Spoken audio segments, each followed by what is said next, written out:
سلام، خیلی مخلصیم. خوبید رفقا؟ خوشید؟ سرپنجه و سرسلامتید در کنار خانواده مهربونتون. امیدوارم که همیشه همچون کوه استوار بمانید و باشید. امروز به درخواست شما اومدیم براتون مایونز بزنیم.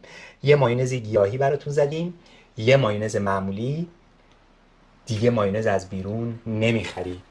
انقدر راحت و آسان، سریع. 1 2 3 بزن بریم برای تهیهش ببینیم چیه. این مایونزی که تو میری توی فروشگاه ها دنبال مارکاش میگردی، اینو بخرم اونو بخرم، از این به بعد مارک خودتو بچسبون روی شیشه، بذار توی یخچال خونت استفاده کن.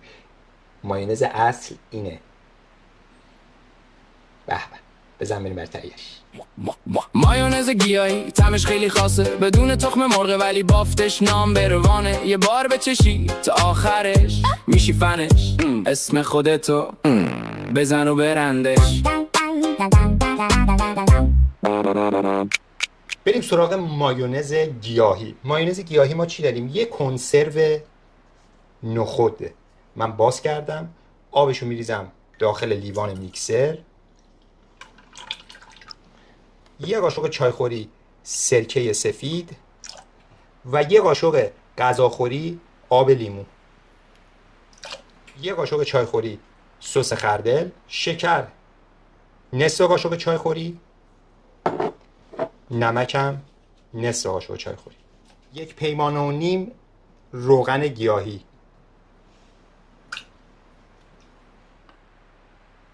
یه نکته در مورد هم زدن این مایونز من بهتون بگم. حتما ظرفتون باید به بلندی تیغه همزنتون باشه و تیغه همزن حتما باید سایز خود لیوان همزنتون باشه که اون حالت گردابی داخل این مایتون شروع کنه به هم زدن و حتما باید تیغتون به کف برسه، یه حالتی اندازه هم باشه تیغه و ظرفتون. این نکته خیلی مهمه. شروع میکنیم هم زدن از کف، کم کم میایم به سمت بالا.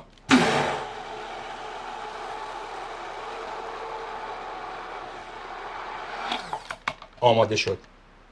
یعنی من این تیغه همزن رو شاید 5 ثانیه یا 6 ثانیه داخل این ظرف نگه نداشتم و شروع کردم یواش توی 5 ثانیه اومدم به سمت بالا.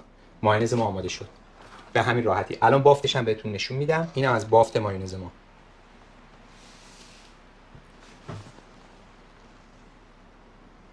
حالا از من میپرسن چرا آب نخود؟ آب نخود مهمترین چیز توی مایونز گیاهیه که همون کار سفیده تخم مرغ رو انجام میده و باعث میشه بافت مایونز شما کهکشانی بشه. یه مایونز خونگی و خوشمزه که 1 2 3 میشه آماده. یه بار بچشی تا آخرش میشی فنش، اسم خودتو بزن و برندش. بعد از مایونز گیاهی میریم سراغ مایونز معمولی. تو مایونز معمولی چی داریم اینجا؟ ما 2 تا تخم مرغ داریم با سفیده، میریزیم کف همزنمون. 1 قاشق غذاخوری لیموی تازه یا آب لیمو، به اندازه 1.5 قاشق چایخوری سرکه سفید، 1 قاشق چایخوری سس خردل، نصف قاشق چایخوری نمک، نصف قاشق چایخوری شکر و 1.5 پیمانه روغن گیاهی میتونید استفاده کنید. این 1 پیمانه. یه نکته در مورد همزن که خیلی مهمه. چه نکته ایه؟ حتما از همزنی استفاده کنید که از نظر طولی با لیوان خود همزن یکسان باشه و ته همزنتون به قطر همزنتون باشه. وقتی که شما این همزن رو میرسید به کف، باید سایز این گردی همزنتون به اندازه سایز کف ظرف همزنتون باشه و یواش یواش به اندازه 5 ثانیه کم کم میکشید میاد بالا. من تیغه همزن رو چسبوندم کف لیوان همزن و شروع میکنم به هم زدن. و یواش یواش میام بالا.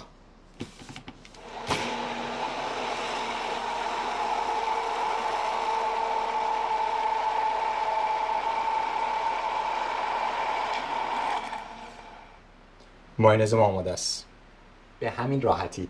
الان بافتش هم بهتون نشون میدم. یه بافت کهکشانی بسیار خوشمزه، بسیار لذیذ. اینم از بافت مایونز ما. به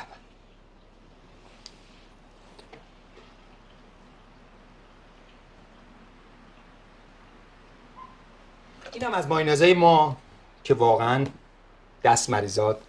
این مایونز گیاهیه که رنگش سفیدتره، مایونز معمولی هم که رنگش کرمی رنگ تره. بریم مزه کنیم ببینیم مایونزها چی شده.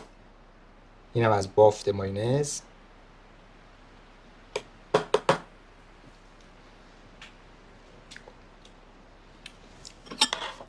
واقعا خوشمزه شده، واقعا خوشمزه شده، نگم براتون.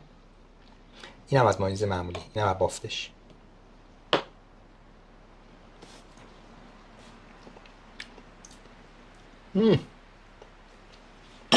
عالی، جفتش عالی شدن، عالی شدن، عالی. خیلی خوشمزه شده. من از کارم راضیم. امیدوارم که شما هم راضی باشید. امیدوارم این مایونزها رو درست کنید تو خونه‌هاتون، لذتش ببرید. به این مایونز گیاهی خیلی مایونز خوبیه. اشخاصی که گیاهخوارن یا به تخم مرغ آلرژی شدید دارن، این مایونز واقعا خوشمزه است. حتی من میتونم بگم از این مایونز هم خوشمزه تر شد. تو خونه‌هاتون درست کنید، لذتش ببرید. لایک و سابسکرایب یادتون نره، دکمه هایپ، زنگوله و کامنت هم برامون بنویسید. هر دکمه توی کانالمون بود بفشارید در هم برای خود شما. امیدوارم که همیشه شاد و خوش و سلامت باشید. از این خوشمزه هم درست کنید و لذتش ببرید. خدا نگهدار. اینم اوستش ها. بدم یه اوس لطیف. اوس. خداحافظ.